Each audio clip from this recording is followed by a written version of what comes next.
E pela terceira vez recebemos outro redesenho de One e Murata. Todo o arco ninja está sendo reformulado mais uma vez. Praticamente tivemos um ano inteiro de One Punch Man descartado. Apesar disso, podemos ver que a arte de Yuzuki Murata está muito melhor. Está no mesmo nível do que ele costumava desenhar na saga da Associação dos Monstros. Vamos ver o que há de novo nesta terceira versão de One Punch Man. A capa da terceira versão do capítulo 193 de One Punch Man, um desenho de Fubuki, e ao fundo, Saitama está tocando a flauta de cobra. É bom para contextualizar o encontro de Saitama e Flash com Blast, que acontece logo após aquela pequena luta entre Saitama e Flash e o tão esperado encontro com Manako. Depois de alimentá-la, eles vão até City com a intenção de conversar com Blast. Eles não estavam muito esperançosos de conseguir falar com Blast, já que ele está sempre ocupado com seus assuntos interdimensionais. Mas quando chegaram à sala de City, Blast estava lá. E aqui começa a nova versão do capítulo 195 de OPM. Blast está curioso sobre a presença desse pequeno grupo novamente, já que a última vez que se viram foi quando estavam no subsolo. Flash está com uma expressão furiosa e rapidamente ataca Blast. Flash surge atrás de Blast e o questiona sobre o que aconteceu na batalha contra aquele deus, provavelmente se referindo ao dia em que Deus entrou em contato com ele, 2 anos atrás. O dia em que Blast recusou a transação de poder daquele deus. Mas, pela segunda vez, Flash se surpreende com a velocidade esmagadora de Blast, que diz que estava prestes a explicar a situação. O golpe de Blast em Flash foi tão brutal que deixou o loiro envergonhado. Apenas por causa desses simples movimentos de Blast e Flash, toda a sala foi virada de cabeça para baixo. City pede que eles não causem mais danos em seu escritório. E no fundo, Saitama comenta que Flash nunca aprende a lição, já é a segunda vez que ele faz isso. Após ver a velocidade absurda de Blast, Flash então diz: "Entendi, vamos direto ao ponto. Bem, entregue todas as informações que tem sobre Deus, Blast." Flash perdeu completamente sua postura. E percebendo que a situação ficou feia para ele, afirma que desta vez são 2 contra 1.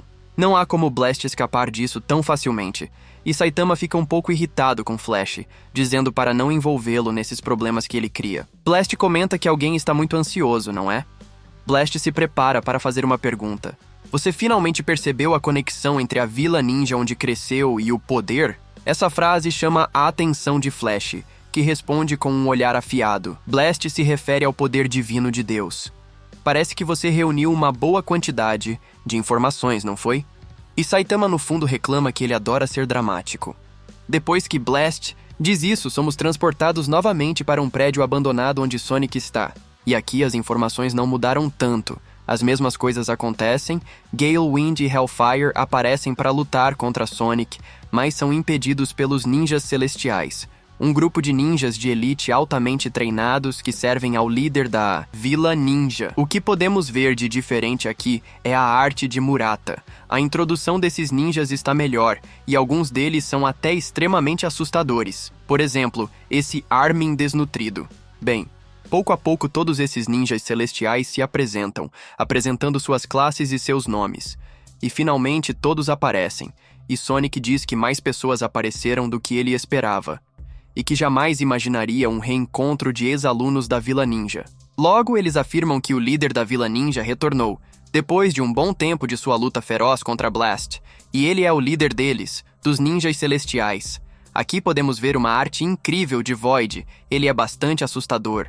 E o curioso é que em apenas essas 3 versões, seu design foi alterado várias vezes. Eles não farão Sonic matar Flash. E se Sonic valoriza uma vida longa, é melhor seguir o conselho dos veteranos. O mangá retorna à conversa entre Flash e Blast. Eles estão falando sobre o líder da Vila Ninja, Void. E Flash se lembra de quando viu Void em uma cápsula de recuperação na parte mais profunda da Vila Ninja. Ele nem parecia um ser humano. E ele e Sonic, naquela época, também conseguiram ver um cubo que estava ao lado dele. Enquanto a conversa acontecia, os Sith ficaram curiosos sobre Manako. E Saitama diz que é apenas uma lanterna. Sua habilidade especial é emitir luz. Flash diz que havia esquecido completamente dessas coisas, depois que a Vila Ninja foi destruída. Mas, ao se lembrar desses 2 detalhes de forma inesperada, não pôde deixar de pensar na conexão de Void com Deus.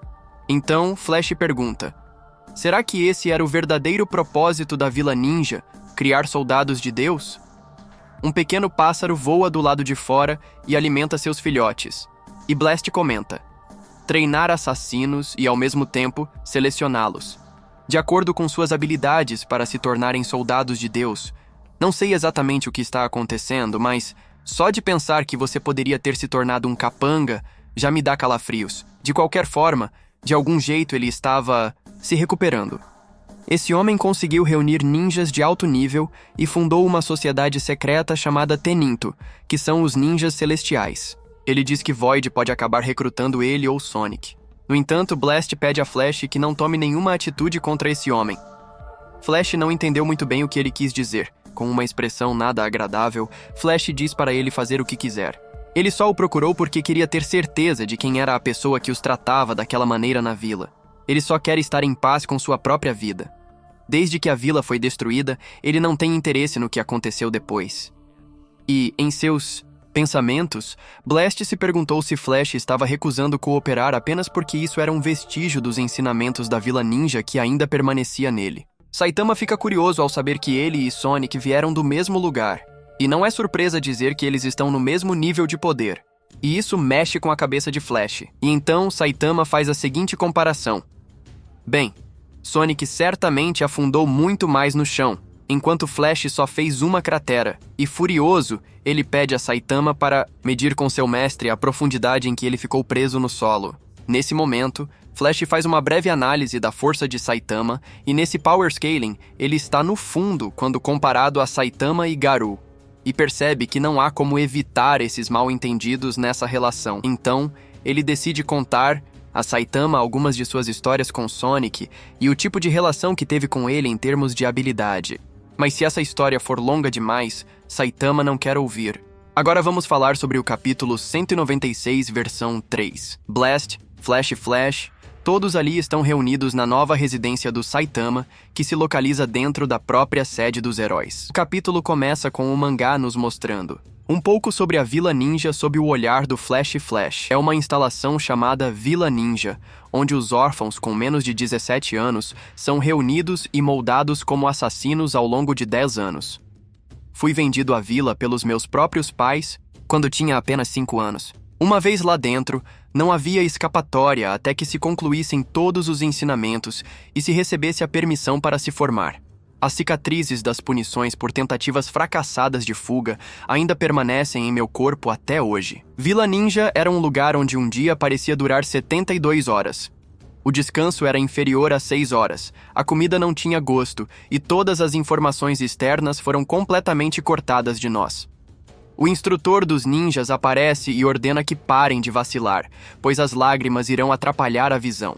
Os ninjas então iniciam seus treinamentos e fazem seus combates. O instrutor ordena que a classe 1 descanse, que a classe 2 leia os livros e estude, que a classe 3 e 4 lutem com facas e que a classe 5 tenha 3 horas de luta corporal no pântano. Aqueles que ficavam para trás eram submetidos a treinos ainda mais rigorosos. Essa era a punição para a mediocridade. Levados ao extremo, mas nunca destruídos, pois éramos mercadorias valiosas para a vila, investimentos no futuro. A generosidade da vila não tem limites, dizia Flash, com ironia. Os instrutores falavam de uma existência prolongada por elixires secretos, uma vida onde até o ato final de autodestruição era proibido. Certo dia, Sonic apareceu, aproximou-se e comentou que ele sempre ficava preso no 5º Esquadrão. Então, Sonic se ofereceu para ensinar alguns truques sobre como segurar uma lâmina. Aquele foi o primeiro encontro de Flash com Sonic, e ali trocaram algumas palavras. Seu parceiro, Flash, também se apresentou e alertou que, se fossem pegos conversando, seriam punidos. Ao longo de muitas provações, podemos perceber que Sonic e Flash enfrentaram desafios árduos enquanto estavam juntos. Um desses desafios ocorreu em uma floresta habitada por criaturas geneticamente alteradas e extremamente ferozes. Esse foi um teste de sobrevivência, cujo objetivo era permanecer por mais de 10 horas em uma missão furtiva. Juntos, derrotaram todas as bestas selvagens com suas forças combinadas. Flash aprimorava constantemente suas habilidades. Flash tem lembranças do mundo exterior, enquanto Sonic nasceu na vila. Eles levam uma vida extremamente rigorosa devido às regras do programa de treinamento. Os instrutores afirmam que Sonic é uma falha, mas ele deseja provar que estão errados, pois nasceu com um espírito forte demais para ser quebrado. O poder que possuem não pode controlá-lo, jamais poderá. Ao completar 16 anos, Flash foi finalmente reconhecido e conquistou a posição de número 1 no ranking dos ninjas. Mas sua chama de justiça continuava queimando ferozmente, mesmo diante das adversidades. Então, sua formatura começou. Logo, os responsáveis pelo teste de formatura retiram um pano que cobria um objeto. Era um dos cubos de Deus. Como visto no capítulo anterior, os ninjas mais habilidosos eram testados para provar se eram dignos dos poderes daquela entidade. No instante seguinte, Flash cortou o cubo ao meio em um piscar de olhos. Eliminou os instrutores, os membros do conselho, os colegas, os estudantes e toda a equipe das instalações. Ele erradicou o mal pela raiz. Finalmente, todo o esforço incansável, movido por um propósito inabalável, deu frutos. Antes de realizar esse massacre na Vila Ninja, Flash envenenou Sonic para que ele ficasse fora de tudo isso, para que jamais visse no que ele havia se transformado. Pouco tempo depois, Flash ouviu rumores sobre a Associação dos Heróis. Como profissional, decidiu usar seu poder pelo mundo. Enquanto caminhava pelas ruas, viu um cartaz de procurado com o rosto de Sonic. O sonho de Sonic foi destruído, e ele se perdeu no caminho, lançado brutalmente no caos do mundo exterior. Ele luta para reencontrar seu propósito. Ao ouvir essa história, a única coisa que Saitama pensava era: por que todo mundo invade o meu quarto? Flash responde que quando um mestre presenteia seu discípulo com conhecimento, o mínimo que ele pode fazer é oferecer chá. Nesse instante, Genos arremessa uma xícara de chá na cabeça de Flash. Ao ver a imagem de Sonic, vagando nas sombras e lutando para sobreviver, Flash percebe que ele mal se sustenta. Muito tempo depois, Flash nunca imaginou que Sonic ainda estivesse vivo. Genos, indignado, diz que isso é absurdo e questiona se essa é a razão pela qual Sonic agora o vê como inimigo. Se Flash queria eliminar o mal pela raiz, então por que deixou Sonic viver?